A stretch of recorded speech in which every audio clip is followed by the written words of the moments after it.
गांव में जाना बहुत कम हो पाता है, जबकि गांव हमारी जड़ है। हमारी जड़ें, हमारी जो संस्कार हैं वो हमारे गांव में ही हैं, आज भी जिंदा है।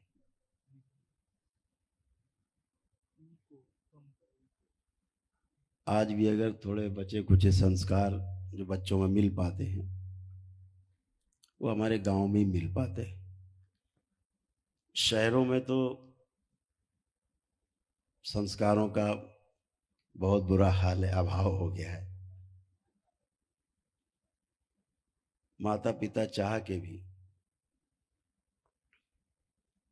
न तो स्वयं संस्कारी बन पाते और ना आगे बच्चों को संस्कारी बना पाते। अभी एक सभा में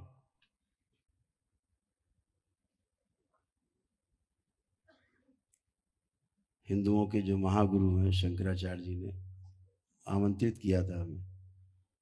तो उस सभा में एक बार संसद चल रही थी, तो सभा में उसका विषय था परिवार।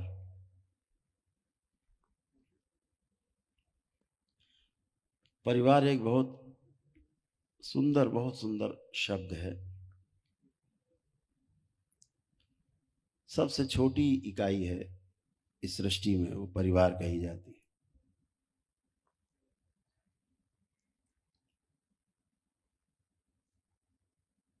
आज सबसे बड़ा संकट परिवारों पर है,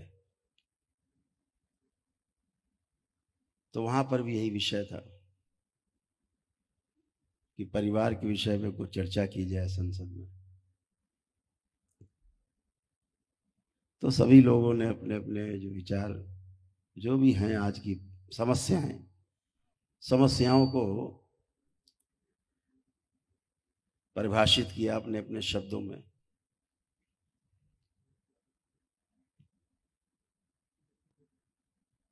लेकिन समस्याओं के गुणगान से समाधान नहीं होता। दरबार हमेशा कहता है कि अगर आप समस्या बता रहे हो तो उसके साथ उसका समाधान भी प्रस्तुत करो, बताओ। तो अभी क्या होता है, कोई भी धरना प्रदर्शन आंदोलन होता है तो समस्याएं बता दी जाती है, अब समाधान नहीं है। समाधान आप बताओगे, सरकार बताएगी। ये मॉडल अच्छा नहीं। अगर आपके पास समस्या है तो उसका समाधान भी आपके पास होना चाहिए। इतना ही है कि आप समाधान नहीं कर पा रहे तो कोई आपकी मदद करे उस समाधान में। तो समाधान के बगैर समस्याओं का गुणगान करना, समस्याओं को और बढ़ाना है।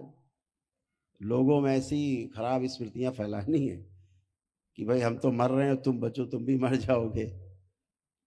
तो ऐसे समस्याओं को चिंतन करने से समस्याएं घटने के बजाय और बढ़ती हैं। ये हमेशा देखा होगा, जितना चिंतन आप करेंगे उतना ही और बढ़ेगी समस्या और आप दुखी होंगे। अगर चिंतन किया जाए तो फिर कुछ अच्छा चिंतन किया जाए। तो चिंतन क्या किया जाए कि भाई एक सज्जन अपने दरवाजे बैठ करके और कुछ बार बार हथेली से उठा उठा के खा रहे थे। तो एक संत उधर से निकले तो उन्होंने कहा, भैया क्या खा रहे हो, तुम्हारे हाथ में तो कुछ है ही नहीं, और तुम एक चुटकी से दूसरी हथेली से उठाते हो मुंह में रख ले तो हथेली में तो कुछ है ही नहीं। तो बोले गुड़ खा रहे। तो गुड़ खा रहे हो, इसमें गुड़ तो है ही नहीं। तो बोले झूठ मूठ में खा रहे हैं, झूठ मूठ में गुड़ खा रहे हैं। तो संत ने कहा, भाई झूठे मूठ खाना है तो रसगुल्ला खाओ, 56 भोग खाओ। अगर झूठे मूठ खाना है कुछ अच्छी चीज और खाओ, केवल गुड़े खाते रहोगे। तो अगर चिंतन करना है तो अच्छा चिंतन किया जाए, झूठ मूठ का भी अगर चिंतन किया जाए तो अच्छा चिंतन किया जाए। जैसे अपने घर में लोग व्यथित होते हैं, दुखी होते हैं, लेकिन अगर 10-20 लोग एक साथ बैठ के भजन कर लेते हैं तो एक आनंद भर जाता है। तो एक आनंद कैसे भर गया? घर में तो दुखी थे, कष्ट में थे, दुख था किसी बात से, भजन में बैठ गए, दुख निकल गया। तो अच्छा चिंतन किया, अच्छा मनन किया तो दुख निकल गया। तो शंकराचार्य जी ने वहाँ पे विषय रखा था कि परिवार विषय है, तो सभी लोगों ने अपनी अपनी चिंता परिवारों के विषय में बताई। आज प्रत्येक व्यक्ति अपने परिवार की चिंता में व्यथित है। क्यों? क्योंकि संस्कार गायब है। आप रोज अखबार में पढ़ते होंगे, टेलीविजन में आता होगा, मोबाइल में देखते होंगे कि भाई ने भाई को मार दिया संपत्ति के लिए, पिता ने पुत्र को मार दिया, पुत्र ने पिता को मार दिया, चाचा को मार दिया। ऐसे तो ये संस्कार विहीन समाज में ये होना ही है। परिवार में इस प्रकार के संकट आए कहाँ से, जड़ कहाँ है? तो किसी ने किसी को जड़ बताया, किसी ने किसी को बताया, सबने अपने अपने विचार रखते ही हैं लोग। लेकिन अगर असल में देखें तो समस्या परिवार नहीं है, समस्या हम स्वयं होते हैं। समस्या की जड़ स्वयं में होती है।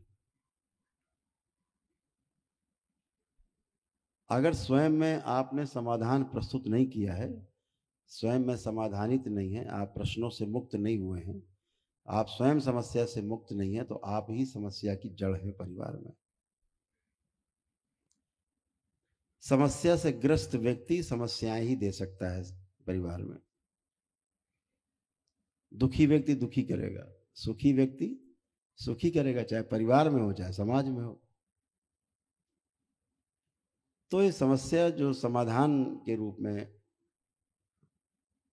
दरबार कहता है कि समाधानित हो, समाधान प्रस्तुत करो, अपने आप को समझो, पहले अपने आप को संवारो, अपने आप को सुधारो, अपने आप में संस्कारों में ढालो अपने आप को। परिवार का मुखिया अगर संस्कारों में ढलता है तो पीछे की जो पीढ़ी है उसका आचरण उसमें आ ही जाता है अगली पीढ़ी में, ये निश्चित है। संस्कार कब आ जाते हैं बच्चों में, देखते देखते परिवार में, पता नहीं लगता। तो परिवार के अगर एक व्यक्ति में समाधान प्रस्तुत हुआ है, समाधान हुआ है, ऐसे प्रत्येक परिवार के सदस्य में समाधान हुआ है, तो वह परिवार समृद्ध जरूर होगा, उसमें समृद्धि जरूर आएगी।